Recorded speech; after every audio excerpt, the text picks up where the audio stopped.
বুদ্ধদেৱে কৈছিল মনেই হৈছে সকলো কৰ্মৰ অগ্ৰদূত। ইন্দ্ৰিয় শক্তিৰ মাজত মনৰ শক্তিয়ে আটাইতকৈ বেছি। সেইবাবে মনৰ জিতে জিত, মনৰ হাৰে হাৰ, মনৰ জিতে জিত আৰু মনৰ হাৰে হাৰ।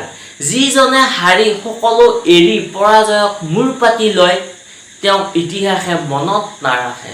নমস্কাৰ বন্ধুসকল, মই বাবুল আলি। ভিডিঅ'টো চাবলৈ আৰম্ভ কৰাৰ বাবে ধন্যবাদ। যদি মোৰ এই চেনেলটো ছাবস্ক্ৰাইব কৰা নাই তেনেহ'লে ছাবস্ক্ৰাইব কৰি বেল আইকনটো দবাই দিয়ক, এনেকুৱা এটা নতুন ভিডিঅ' আপুনি সকলোৰে আগত পাবলৈ। বন্ধুসকল, ডাঙৰ মানুহ কেনেকৈ হ'ব পাৰি, মোৰ এই ভিডিঅ'টো চোৱা নাই যদি এবাৰ চাই ল'ব। তাত মই কৈছিলোঁ জীৱন অদ্বিতীয়, এলডা মাটিৰ দৰে। সেই মাটিৰে যিকোনো মূৰ্তি গঢ়িব পাৰি। মা দুৰ্গাও তৈয়াৰ কৰিব পাৰি অথবা অসুৰো নিৰ্মাণ কৰিব পাৰি।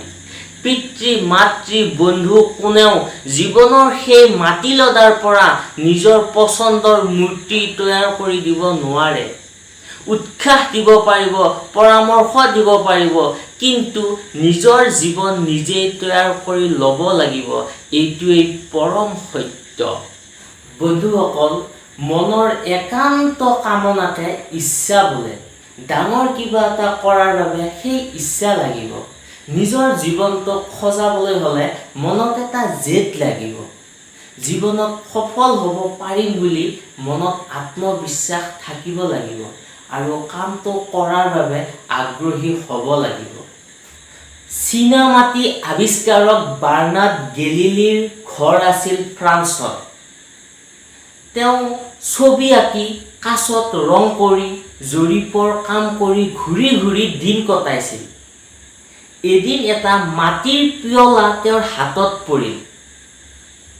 সেই পিয়লাটো ঘৰলৈ লৈ গৈ তেওঁ ভাবিলে মাটিৰ পাত্ৰবোৰ বৰ সহজতে ভাঙি যায়। এনেকুৱা এটা মাটি বনাব নোৱাৰিনে যিটো দেখাটো চিকচিকীয়া হ'ব আৰু সহজতে নাভাঙিব। মনৰ ভিতৰত থকা এই ইচ্ছাক দমন কৰিব নোৱাৰি তেওঁ এদিন এটা চৌকা বনালে। সেই চৌকাত পাথৰৰ গুৰি আৰু মাটি গলাবলৈ আৰম্ভ কৰি দিলে। এনেকুৱা কৰোঁতে কৰোঁতে তেওঁৰ বহু সাঁচতীয়া ধন খৰচ হৈ গ'ল। তেওঁৰ পত্নীয়ে তেওঁক পাগল হোৱা বুলি ক'বলৈ ধৰিলে। এইদৰে বাৰ্নাৰ্ড গেলিলীয়ে প্ৰায় ২ বছৰ চেষ্টাৰ পাছত এক ধৰণৰ পিয়লা তৈয়াৰ কৰিলে। তাৰ পাছত সেই পিয়লাটোৰ ওপৰত ৰাসায়নিক প্ৰলেপ দি আকৌ জুইত পুৰিলে। তেওঁ জুইৰ পৰা উলিয়াই দেখিলে যে এই ৰাসায়নিক প্ৰলেপবোৰ পিয়লাটোত বৰ ধুনীয়াকৈ খাপ খাইছে। তেওঁৰ উৎসাহ বাঢ়িল।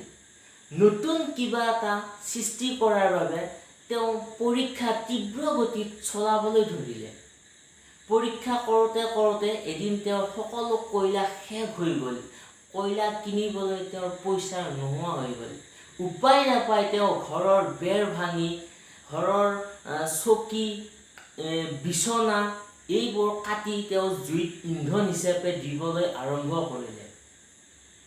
তেওঁৰ পত্নী, ল'ৰা ছোৱালীয়ে দৌৰি দৌৰি চহৰৰ ৰাস্তালৈ গৈ চিঞৰি চিঞৰি ক'বলৈ ধৰিলে, আমাক বচোৱা, আমাক বচোৱা, মোৰ স্বামী পাগল হৈ গৈছে।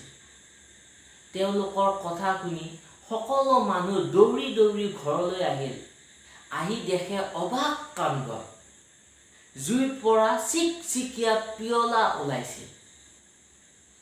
এইদৰে বাৰ্নাৰ্ড গেলিলীয়ে 16 বছৰ চেষ্টাৰ মূৰত চীনামাটি আৱিষ্কাৰ কৰিছিল। বন্ধুসকল, আমাৰ প্ৰত্যেকৰে মাজত এনেকুৱা কিবা এটা অসাধাৰণ কাম কৰাৰ ক্ষমতা আছে। নিজৰ ভিতৰত থকা সেই ক্ষমতাক আমি আৱিষ্কাৰ কৰিব লাগিব। বুদ্ধদেৱে কৈছিল, যিজনে যুদ্ধত সকলো শত্ৰুক পৰাজিত কৰিছে তেওঁ নিশ্চয় এজন শ্ৰেষ্ঠ যোদ্ধা। কিন্তু যিজনে নিজক জয় কৰিছে তেওঁ তাতোকৈ ডাঙৰ যোদ্ধা। মই কিমানখিনি পাৰিম, মোৰ ক্ষমতা কিমান, সেই ক্ষমতা বৃদ্ধি কৰিব পাৰিনে নোৱাৰি পৰীক্ষা কৰি চোৱাৰ দায়িত্ব আমি নলওঁ।